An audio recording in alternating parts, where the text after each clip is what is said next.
De volta com o Gazeta Entrevista. No bloco anterior, nós estávamos conversando com um médico pediatra e o assunto era saúde. Agora, a gente vai continuar conversando com uma médica. Agora é a doutora Fernanda Lage, que é médica e professora e é pediatra também, né, doutora?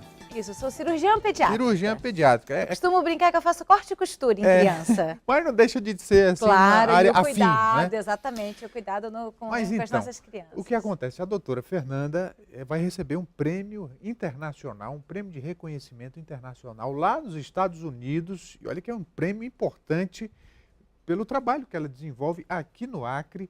E realmente uma profissional já bastante conhecida, que faz diferença na sociedade. Porque esse prêmio ele é concedido para as pessoas que fazem a diferença na comunidade. E a gente vai conversar sobre isso e eu quero que a senhora comece explicando o que é esse prêmio, o que ele representa lá nos Estados Unidos e para quem o recebe fora dos Estados Unidos. Certo, então, é um prêmio dado pelo Colégio Americano dos Cirurgiões, né? Ou seja, engloba todos os cirurgiões, não só aqueles pediátricos, mas de adulto, oncologia, trauma. E eles reconhecem aquelas pessoas que trabalham com algumas dificuldades, né? Assim, para quem trabalha em um hospital de primeiro mundo, recursos, as coisas são mais fáceis, exames, medicações, e eles têm esse reconhecimento de quem trabalha com dificuldade, né? Então, ele foi concedido para mim.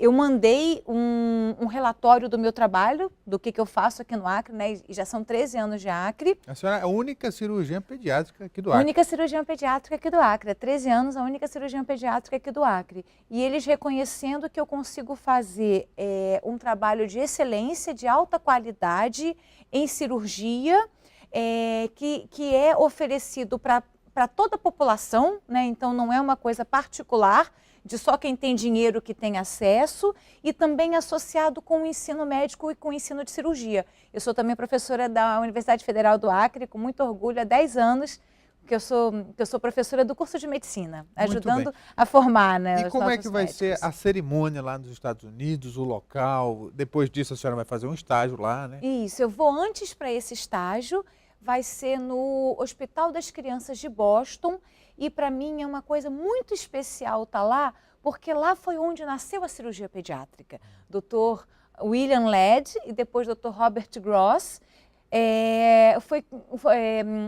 foi quem começou toda essa história de se operar crianças e de dar certo, né? E de tentar cada vez coisas mais difíceis, e são todas crianças que, se a gente pensar, há 40, 50 anos atrás, elas todas teriam morrido. E hoje a gente tem possibilidade de dar uma boa qualidade de vida para elas com esse tratamento cirúrgico. Bem, há 13 anos fazendo cirurgias, a senhora já fez algumas centenas de cirurgias. Já, digamos que umas 2.000 cirurgias Algumas, no Acre, algumas assim. centenas, não, muitas centenas. Muitas centenas. Mas o que eu quero perguntar é o seguinte, quando uma criança vai passar por uma cirurgia, certamente é um caso que, se ela não fosse cirurgiada, ia a óbito, né? Porque as malformações congênitas, que é o foco principal do meu trabalho, seriam crianças que morreriam e que não teriam possibilidade de serem transferidas para algum outro lugar, né? Não dava tempo de ser transferida para algum outro lugar e elas morreriam então, esperando o é atendimento. possível dizer que a senhora salvou a vida de milhares de crianças. Sim. No mínimo umas 500 crianças mesmo. Eu tive uma grande felicidade na semana passada. Foi me visitar uma menina, a primeira menina de malformação congênita que eu operei no Acre. Ela está hoje com 13 anos de idade. É uma menina linda, saudável, e ela foi me visitar e eu fiquei extremamente emocionada. Eu tinha 3 meses de Acre e a gente pensando que, se fosse 3 meses antes, aquela menina teria morrido. Sim. E como ela, as outras 500 crianças que eu cuidei. E isso me dá muita gratificação, isso me deixa muito feliz, realmente. A senhora falou no início das facilidades e dificuldades que os profissionais da medicina têm, quando estão no hospital particular, com todos os recursos, e quando estão na rede pública, que todo mundo sabe como é. Uhum. E qual é o desafio diário de estar na rede pública e de atender casos como esse, que às vezes não podem nem esperar chegar um recurso, um equipamento? Então, eu não sei se você lembra daquele programa que tinha antigamente do MacGyver. Sim, eu me que lembro. inventava, fazia uma eu bomba lembro. com um elástico e Eu uma era caixinha fã de fora. dele. Eu era fã do MacGyver, então a gente tem que ser meio MacGyver, né? Então a gente tem que, com os recursos que a gente tem, fazer adaptações para as coisas darem certo. Sim. Mas o que eu posso te falar é que muita coisa a gente consegue fazer, né? Não é fácil, é muito difícil, é muito estressante, né? Mas dá certo e é muito gratificante quando dá certo, muito gratificante. O senso comum é de que o médico ele tem sangue frio, porque ele se depara com um corpo humano aberto ali e tem a frieza de fechá-lo da forma correta. Certo. Então, o campo emocional do médico, ele é diferente de fato? A senhora se emociona quando vê essa sua paciente de 13 anos voltar? Eu me emociono muito. Foi realmente a minha missão de vida estar aqui, né? E uma coisa que me dá muita satisfação pessoal é pensar que quando eu vim para o Acre, 95% das crianças nascidas com as malformações congênitas que eu cuido, ou seja, dessas 500, seriam umas 450, morreriam se eu não tivesse cuidado delas. E porque eu estou aqui e depois que eu comecei, morrem menos de 5% das crianças. Então, você realmente poder falar que você fez a diferença, que você salvou a vida de mais de 400 crianças, é muita satisfação. Não é fácil, não é um tanto sangue frio. Digamos que você tem que reagir para resolver aquela situação. Ou seja, se você não reage, a criança morre. Então é melhor eu cuidar, que eu vou cuidar com atenção, com zelo, com carinho, para a gente depois comemorar junto, né? Então a gente chora de tristeza, chora de emoção, mas essas emoções são muito importantes e são o que fazem valer a pena o nosso trabalho como médico. Não é fácil, não é à toa mas... que a senhora está recebendo esse prêmio internacional, o que muito orgulha o Acre, sem dúvida.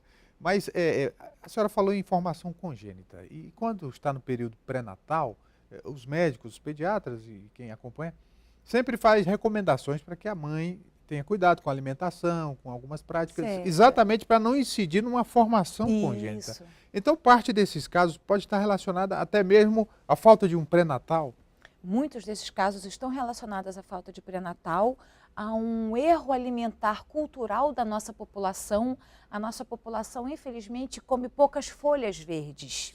Né? Então, a pessoa tem que comer frutas, verduras, tem que estar bem nutrida para poder gerar um bebê. A gente, infelizmente, tem muita infecção que a mãe grávida pega durante a gravidez, que causa essas malformações, por exemplo, toxoplasmose, sífilis, rubéola. E a gente no Acre ainda tem muito casamento consanguíneo, então primo casando com primo. E isso aumenta muito o risco de ter um bebê com uma malformação. Então, são coisas que a gente tem aqui no Acre. Por exemplo, uma das malformações que eu mais atendo, que chama anomalia no retal, eu tenho 75 crianças operadas, normalmente a gente vê um caso para cada 5.000 nascidos vivos. Aqui no Acre a gente tem um caso para cada 2.000 nascidos vivos. É o dobro da ocorrência de em outros lugares. Por conta desse hábito Por conta desse hábito, tanto o hábito cultural de casar com gente da mesma família, quanto o hábito cultural alimentar, quanto a esse pré-natal, que eu acho que a gente ainda pode melhorar um tanto no nosso cuidado pré-natal. Pois é, e a senhora acabou influenciando as estatísticas de uma forma impressionante, né? E geralmente as estatísticas levam em conta o maior número de pacientes, que é na rede pública, e a senhora atende pela rede pública e atende na rede particular também? Atendo na rede particular também, na rede pública e na rede particular. Mas eu acho que a maior quantidade é na rede pública. A maior quantidade é na rede pública, mas tem alguns da rede particular também. Agora vamos falar um pouco da formação dos médicos aqui no Acre. A senhora que é professora, nós temos 2 faculdades de medicina, caminhando para a 3ª, quer dizer, a coisa está melhorando, né? Tá melhorando. Eu tenho muito orgulho de ser professora da UFAC e eu posso falar que a gente tem feito um trabalho muito legal e formando bons médicos, né? E a gente pega os nossos alunos que estão fazendo diferença de uma forma humanizada por todo o país, né? Passando concursos, residências, trabalhos em vários lugares e pessoas de muito boa formação. Eu tenho realmente orgulho do nosso trabalho lá na UFAC. Agora, o que precisa ainda é que os médicos fiquem no Acre, né? precisa que os médicos fiquem no Acre. Logo quando começou o curso de medicina da UFAC, os 40 médicos se formavam, no outro dia estavam todos empregados, estavam todos com a sua carteirinha de médico e o seu trabalho, o seu contrato na UPA.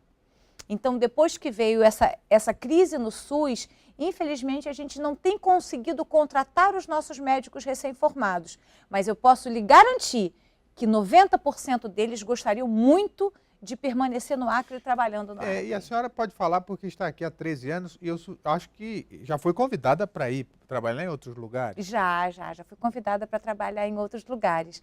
Mas eu acho que fazia diferença em uma comunidade igual eu faço aqui no Acre, eu não teria em lugar nenhum. Entendeu? Saber que do meu trabalho sobrevivem 90% das crianças, isso me dá uma felicidade. Isso daí não tem preço, não. Eu gosto muito do Acre, beber água do Rio Acre. Não tem jeito, não. Muito bem. Que bom. Bom para os acreanos, bom para a população do Acre, para as crianças aqui. Enfim, parabéns pelo reconhecimento, pela premiação. E sucesso, né? Vai viajar em breve. Isso, outubro. Vai ser o mês de outubro. Vão ser 3 semanas de estágio e uma semana que eu vou para o congresso. E nesse congresso, um turno de manhã vai ter essa premiação. Muito bem. Emocionante. E assim a gente vai terminando o Gazeta Entrevista, agradecendo a presença da doutora Fernanda Lage, agradecendo sua audiência, desejando a você uma ótima tarde. Voltamos amanhã nesse mesmo horário. Um forte abraço, até lá.